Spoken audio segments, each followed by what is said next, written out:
हाँ जी, वाहिगुरु जी का खालसा वाहिगुरू फतेह। सत श्री अकाल बई सारिਆਂ ਨੂੰ शेर पुत once again with a new interesting video.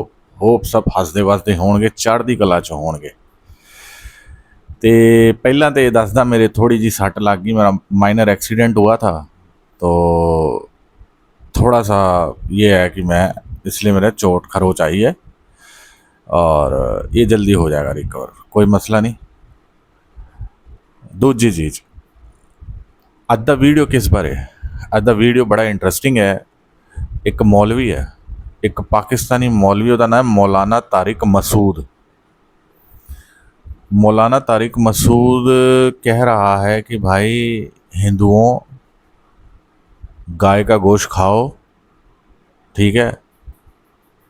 हमें अल्लाह ने सब कुछ खाने को कहा है, गाय बकरी सब, और इसलिए हम तगड़े हैं।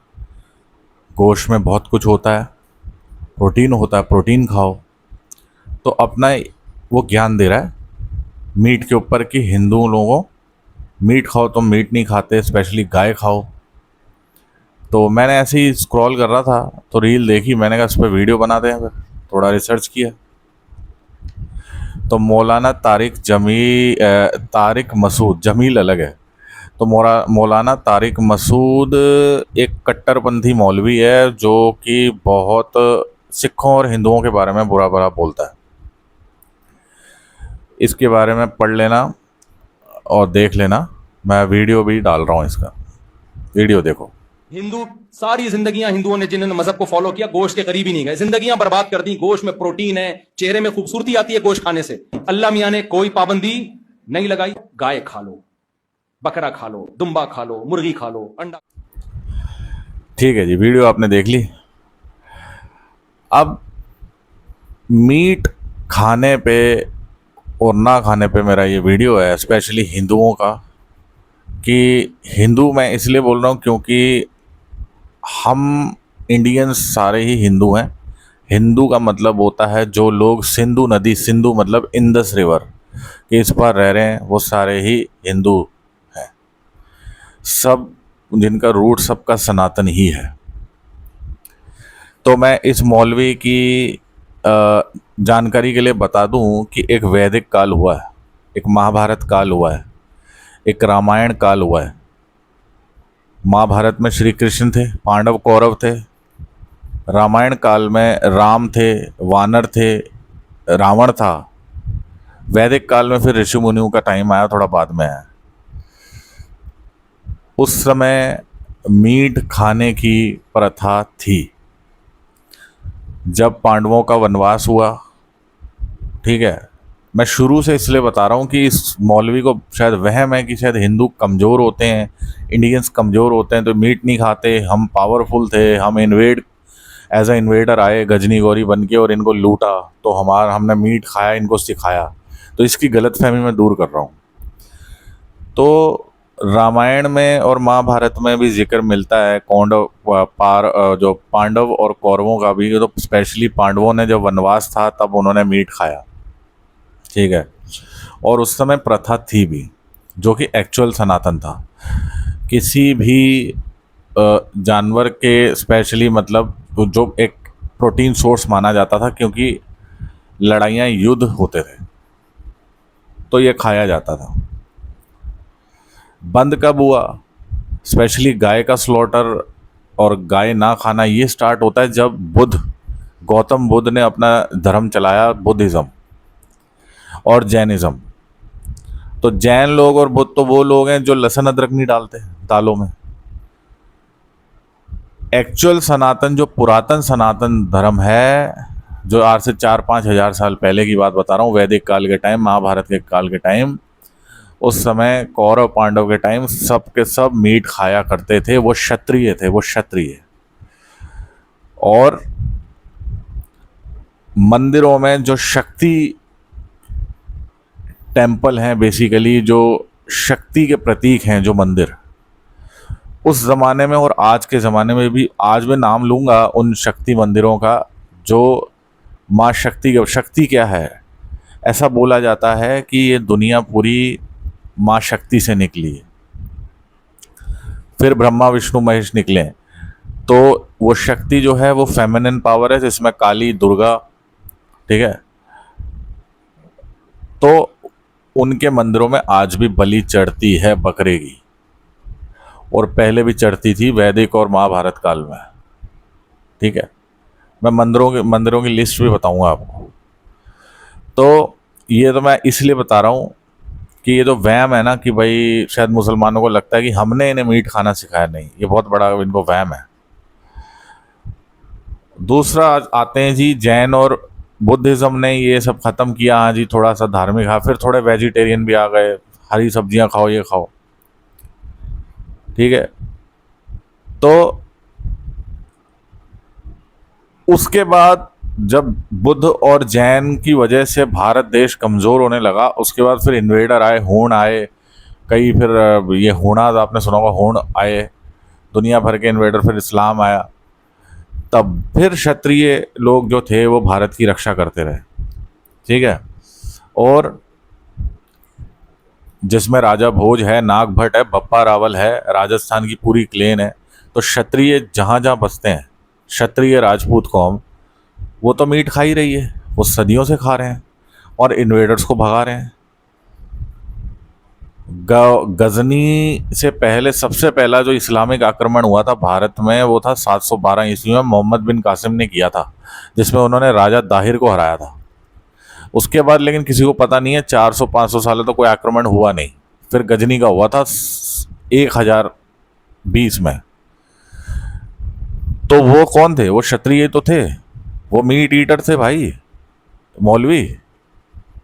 थोड़ा अपना जो तुम्हारी जो कुरान की आयतें लिखी है ना, वो थोड़ी कम पढ़ा करो, लॉजिकल चीज़ों पे ज़्यादा ध्यान दिया करो। अर्थ फ्लैट है, मोहम्मद ने चांद के 2 टुकड़े कर दिए, ये सब इलॉजिकल जो बातें हैं, इनका कोई वैल्यू नहीं है। सारी कौमों को तुम डिग्रेडेड समझते हो, अपनी कौम को सुपीरियर समझते हो।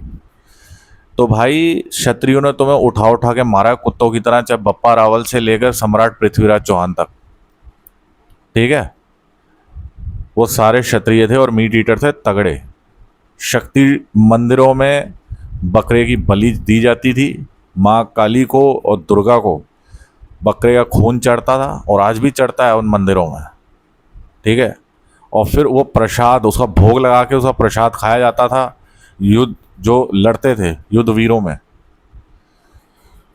तो मांस खाने की परंपरा हिंदुओं में, क्षत्रियों में, फिर सिखों में आ गई, क्योंकि सिख बाद में आए। फिर गुरु साहब ने खालसा सजाया, और उससे पहले भी खाते थे। हमारे मीट खाने ना खाने पे मनाही नहीं है। अब इस पे क्वेश्चन आता है जी, गाय क्यों नहीं खानी? इस पे मैं जवाब देता हूँ। गाय इसलिए नहीं खाई जाती क्योंकि भारत के अंदर जब सिविलाइजेशन बनी, हड़प्पा मोहनजोदड़ो, ठीक है, एग्रीकल्चर आया, उस टाइम में गाय को एज अ सोर्स समझा जाता था मिल्क का, ठीक है।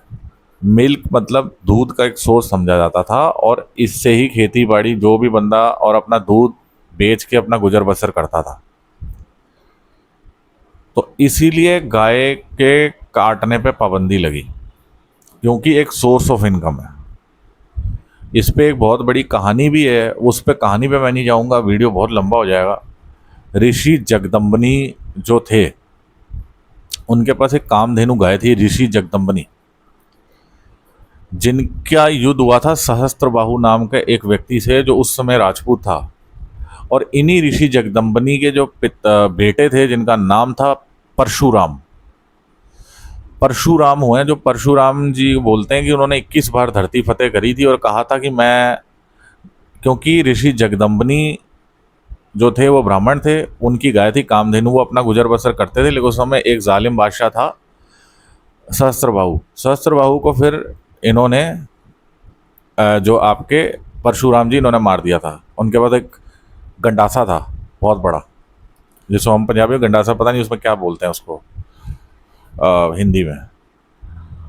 तो इसीलिए गाय को, क्योंकि वो गाय भी मार दी थी उसने, सहस्त्रबाहु ने, उनकी कामधेनु। तो ये एक कहानी प्रचलित है। तो लेकिन क्योंकि वो हर गांव वाला गाय पालता था भारत में, उससे दूध निकलता था और उसके बाद फिर वो अपनी रोजी रोटी चलाता था उसी दूध को बेच के। तो गाय का एक अच्छा कनेक्शन हो गया, गाय सबका ध्यान रखती है, सबको दूध देती है, इसलिए उसको मारने में पाबंदी।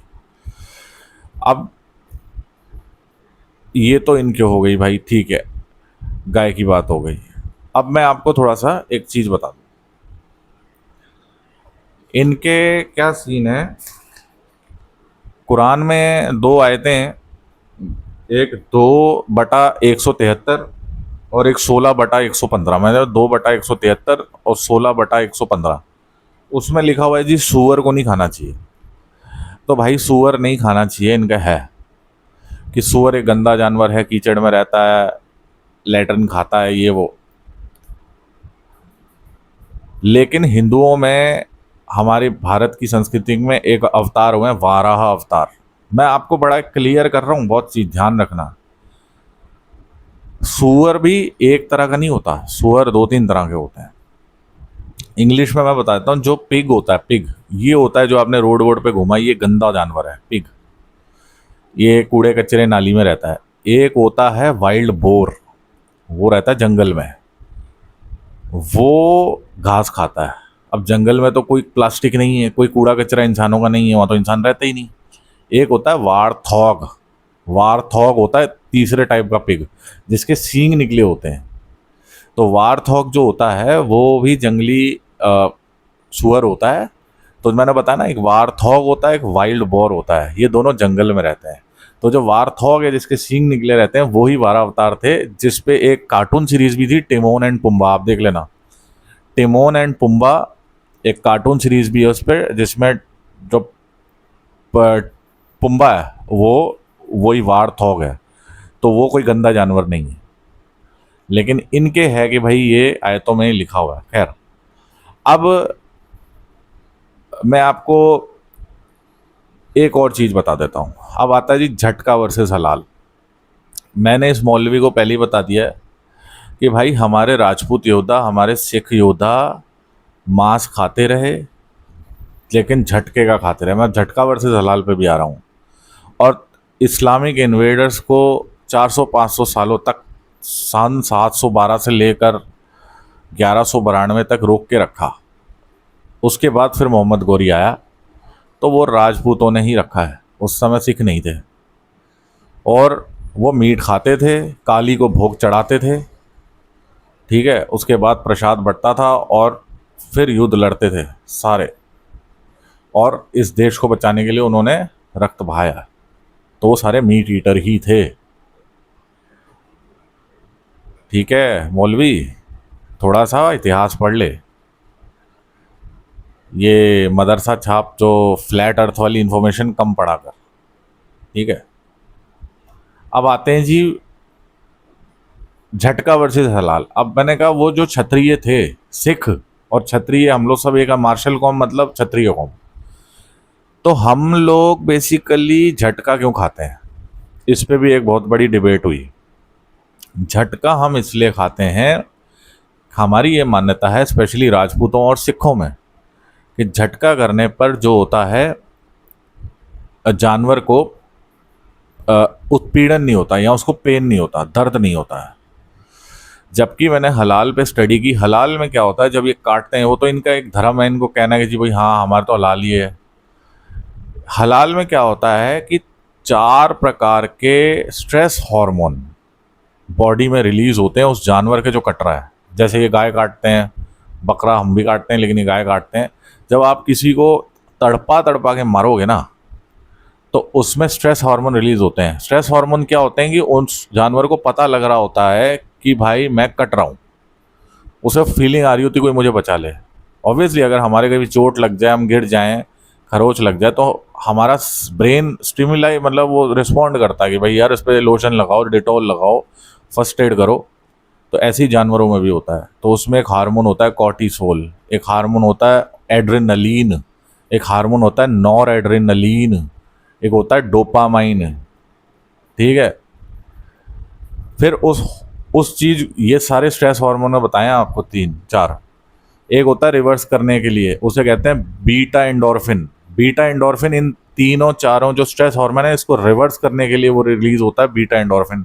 कि स्ट्रेस रिलीज हो। तो ये सारे जितने भी जब हार्मोन रिलीज होते हैं ना केमिकल, तो इससे अगर किसी ने केमिस्ट्री पढ़ी हो तो उस आप देखना उसमें एक चीज होती है पीएच लेवल। पीएच लेवल क्या हो जाता है, पीएच लेवल बढ़ जाता है। पीएच लेवल तब बढ़ता है जब बॉडी एसिडिक हो। तो ये जब हार्मोन रिलीज होते हैं सारे स्ट्रेस हार्मोन जो मैंने नाम लिए, इससे बॉडी में पीएच लेवल बढ़ता है या एसिडिक लेवल बढ़ता है, क्योंकि ग्लाइकोजन जो होता है वो लैक्टिक एसिड में टूट जाता है, ग्लाइकोजन, और लैक्टिक एसिड है, तो उससे पीएच लेवल बढ़ता है तो और टेस्ट भी खराब होता है। कल को किसी को प्रॉब्लम भी हो सकती है जिसको ये सूट ना करे, क्योंकि अब इनके धर्म में है और जगह हलाल माफिया चल रहा है। हालांकि योगी साहब ने वो यूपी में बंद करा दिया, सैल्यूट टू हिम। तो उस वजह से हलाल इज नॉट रिकमेंडेड, और ये बात हमारे क्षत्रिय योद्धाओं को, मार्शल कौमों को पता है, सिखों को भी पता है। लेकिन ये इनके हिसाब से इनके लॉजिक अलग हैं, इनकी साइंस अलग ही चलती है, आयतों और आसमानी किताब वाली। तो ये फिर चीज़ें फिर आपको पता ही है, अर्थ फ्लैट है। तो लॉन्ग स्टोरी कट शॉर्ट ये है भाई,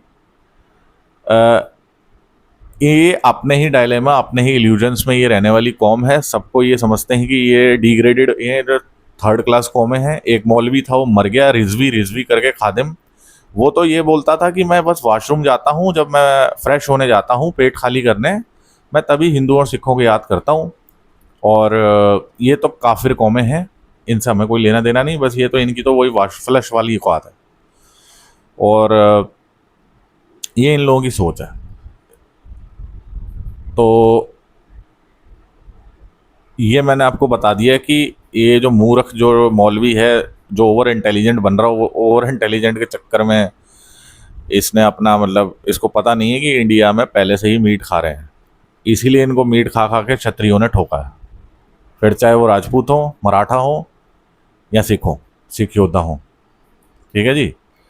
और मैं आपको एक दो चीज़ें और बता देता हूँ। मैंने आपको बोला था कि मैं शक्तिपीठ जो टेम्पल हैं जहाँ बलि चढ़ती है, एक काली घाट है जो कोलकाता में है, एक दक्षिणेश्वर मंदिर है वो भी कोलकाता में है, एक भवानी टेम्पल है वो है आपका तुलजापुर पुणे शायद, एक एकवीर टेम्पल है, एकवीर टेम्पल ये पुणे में है, एक माँ शीतला माता टेम्पल है वो पटना में है बिहार में, और एक विद्यावासिनी टेम्पल है मिर्ज़ापुर में, विद्यावासिनी, और एक कामाख्यानी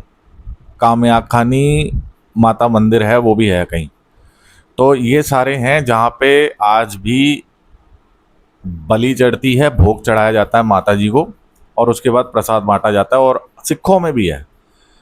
साउथ में आप जाएं, नांदेड़ में जहाँ गुरु गोविंद सिंह महाराज ज्योति जोत समाये थे, कभी आप नांदेड़ श्री हजूर साहब गए हो, वहाँ पे भी बकरे की बलि दी जाती है, क्योंकि गुरु साहब ने बकरे झटकाए थे, और वहाँ पे एज अ प्रसाद भोग लगा के वो बंटता है लंगर में। तो ये जो इनके वहम है ना भाई, ये मैं दूर कर दूं, और ये वहमों में ही रह जाना इन्होंने। बस इनका काम है कन्वर्जन करना, लोगों पे इस्लाम थोपना, और फिर एंड में मुंगी खाना। बाकी और मेरे वीडियोस आते रहेंगे भाइयों, आप लोग हंसते बसते रहें, चढ़ती कला में रहें, अपनी बहू बेटियों का ख्याल रखें, लव जिहाद से बचें, और आप लोगों का दिन शुभ रहे, आगे आप हमेशा हैप्पी रहें। जय हिंद, जय भारत दोस्तों, सत श्री अकाल साਰਿਆਂ ਨੂੰ।